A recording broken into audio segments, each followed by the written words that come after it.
Man. Oh, Joe. John. Oh man, it's time. You know what time it is? It's time for coffee? It is time for coffee. It's time for episode 3. It's been a minute, but we are back. We are back. And I'm excited. You've got a couple little goodies that you have just gotten your hands on. You want me to show you? And yeah, what are they? Because I heard about... This is called Mocha Harazi, and it's from Sana'a Yemen. Dry process. So I've never had Yemen. I've never had Yemen. And that's actually cool. what we're drinking right now in our little thermoses. Yeah. So, Joe, I just tried this for the first time right before we started filming, and I was like, man, I don't even know what I'm tasting. I think I'm tasting like a little bit of almost like berry, and you said tobacco. Tobacco. You told me tobacco. Yeah. And I see that, and I'm like, you also told me very similar to like an old world wine. Yeah, if I was reviewing wine, Yep. which I used to do a long time ago, I would call this old world because you can almost taste the earth in it. Yeah, really, really cool. So I'm gonna have to do my best to get my hands on some, because that's really good stuff. Locally made Cimarron Roasters in Montrose, Colorado. Really nice. So cool. So that's a little tidbit, a little free tidbit, if you will. Yeah. Well, I'm Joe. And I'm John. And we're Crazy about coffee. So, all right. So we had that little free tidbit, and so we're gonna dive in, and we're gonna do a little something from Guatemala today, right? Yes. All right. Cool. So where'd you get this at? Yeah. So this is in attempting to keep this show both very kind of real world and also aspiring to some of like the finer things. I was like, well, this time I'm gonna go to the supermarket. I'm gonna find out what I can just find right off the shelf, right? What'd this cost? So walked in, and it was, I think, about $1 an ounce. So I think that's a 12-ounce bag. So about $12, I want to say. Okay. So quite affordable, but still in their kind of like quote unquote specialty line. I think it's a Kroger-owned private label coffee is what we're looking at. From Guatemala. Obviously, we don't know exactly who roasted it for them because it's private labeled, and so it's kind of, like I said, it's kind of their take on what specialty coffee would be. Whether it is specialty or not, I don't know. You know what makes a coffee specialty, by the way? What? So if you Special go people making it? to the cupping table and you have a cupping score by professionals, Okay. right, tasters, Uh-huh. you have to score 80 or above, and there you go, you're considered a specialty coffee. So Free like tidbit. 1 to 100, you have to score 80. Yeah, because if you ever read on whether it's an official like organization's page, or sometimes you'll see them in roaster or magazine, coffee magazine, industry magazines, you'll see cupping scores, and if you score 80 or above, there you go, your specialty. Interesting. So there you go. So you are preparing this AeroPress just like last time. You did your, what's your magic recipe? Well, I figured I would make it while we're talking. Yep. So I'm at 195 degrees on my Bonavita. I have my AeroPress. I go pretty much up to the 3 with the travel AeroPress. Yep. I do pretty much 3 scoops now. 3 even scoops because I'm liking it stronger. I'm getting more flavors out of it. And then I let it sit for about 2.5 minutes to 3 minutes, depending on how I feel that day. Nice. You want a timer? Sure. So I started a timer on my little scale because, Joe, last time we talked about, like, I think we need to be a little bit more scientific about this. You did. I'm But not very scientific. You just hit me with a quick little recipe there, and you did your scoops. So now we can get this scooper, and I can find out what it is that you're doing, because I got a little scale. Awesome. So that's something else we're gonna do. So you typically do, let's find out. I do 3 scoops. And are your scoops like super scoops, or are they like flat scoops? They're pretty flat. Like kind of like Yeah. that? So let's see. You want to put it in a cup Yeah, and we then should. zero it out? Or That was 8.2.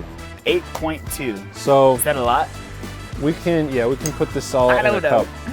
That was 8.2 grams. 8.2 grams.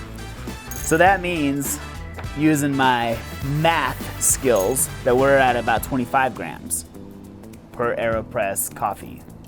Is that a lot? So what's interesting about that Yeah. is depending on what your preferred ratio is, how much water do we use in the AeroPress? Do we know? I fill it up to the 3.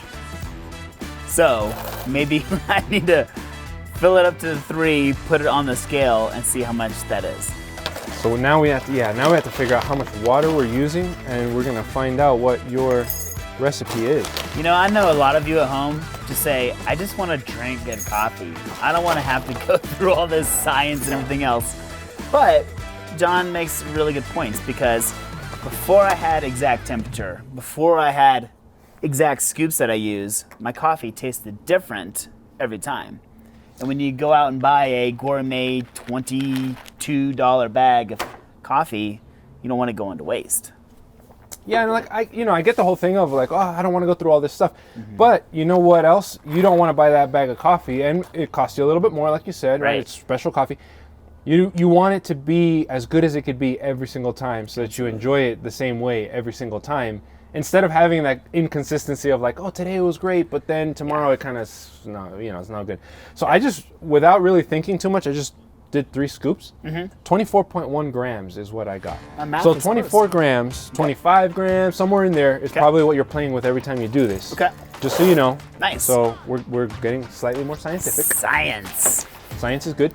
So now the question is, how much water are we using? Then we'll figure out the ratio. Maybe we'll have an episode where we talk about ratio, because ratio is Okay. important in coffee. And ratio Ratio of changes water to coffee. depending on your brew method. Okay. We need to have a ratio specific episode. So let's plan for that soon. A ratio specific episode. I like that. Yeah. As far as this goes, we're gonna do it this way. You're So no more going up to the 3. 3 minutes in. You're 2 minutes and 59 seconds in. And I've learned that when I go up to the 3, I try to pour it as fast as possible. And I do that so that I know that it's going up to the 3, and I'm not pouring past the number 3, like, because it's dripping through and it's going down. This is my science. And do you like to go all the way We to can the bottom, actually right? almost like, you can weigh this, and then we can weigh this, and we can see how much water is in there.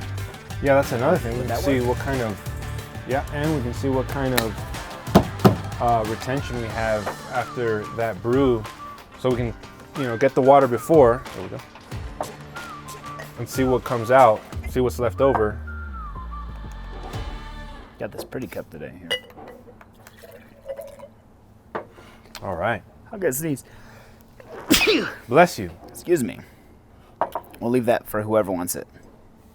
All right. It looks dark. Yeah. Looks really dark. This is a medium roast. What's that smell?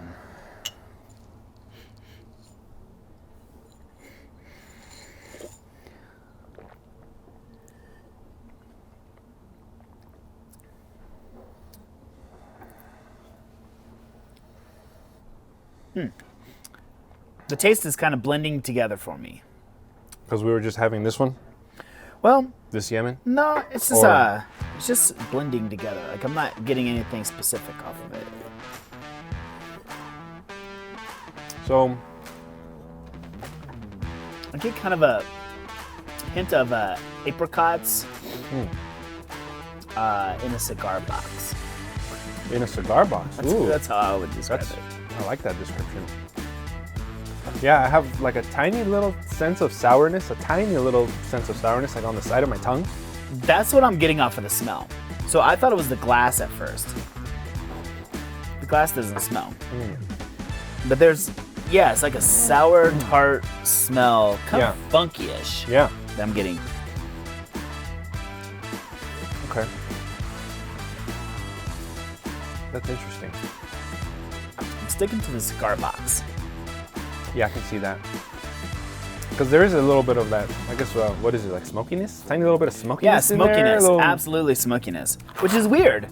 little smokiness. So, Because this does not smell like that at all. In fact, on the label it says fruity, chocolatey, caramel finish. I can see the caramel part. Because I caramel, have to taste it again for that. I don't have like super sugary or sweetness, but I can see a little bit of caramel. I can see a little bit of that. A little bit of caramel. But I like your Smoky description. caramel. I like your description of the what'd you say? Apricots in Apricot a cigar box. in a cigar box. Yeah, that's Yeah. just kind of, yeah. All right. It's good. It's not something I would, It's not the I don't know greatest if I would drink it every day, coffee I've ever had, but but I you do know what? like it. I think I could see this being like a really easy daily driver if you were gonna do coffee with like if you just wanted kind of like a go-to coffee, maybe you're the person who wants to put like a little creamer or something into it, and Yes. it's just like you want a base that isn't going to be too intrusive and isn't going to be too loud. Yeah. It's not really going to like try to like. That would be good. Then I think it would be good for that. Exactly. Try that Yemen coffee after this. Huge difference. Huge difference. Whoa, That's a big difference. in the huge coffee. difference. That's crazy. Um, That's a pretty wild. because after I had this first and I Whoa. went to this that we just blended, I kind of thought, Woo. you know, I mean, like maybe it's kind of similar in ways because it had that smoky, tobacco-ish type of cigar-like thing.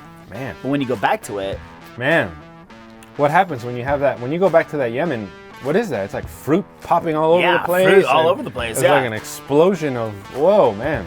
and I didn't get it until I had another coffee to compare it Yeah. to. That's what's so crazy about coffee is that you just sometimes flavors just come out at different times Yeah. because of different experiences. Well, if you find this in the store, this was bought at Kroger at our local in Montrose, Colorado. It's called City Market. City Market. But yeah, Kroger or King Supers. You know, maybe that becomes kind of like an easy go-to coffee for you. Especially, I would say, like Absolutely. if you're like a daily drinker with like a little cream or something. You know, that could be like a base. I won't probably drink that every day, but I think a like you said. touch of creamer would be really. But I could see it being like Nice. a base for. It would be cool to try this on espresso. I could see this being kind of like a cool, That'd be interesting. yeah, base for that. I don't know as much about that. but- We'll see. But That's okay. cool. Yeah, that's pretty good. Awesome. Well, that's not bad. That was a good little. That was a good little taste. Yeah. And we're gonna get into more scientific stuff here in the future, but Yeah. right now we just want to taste something kind of that everybody can go and get and enjoy. Yeah. And I mean, Make the it quick, you know? Yeah, the affordability's there. It's Yeah. not something crazy.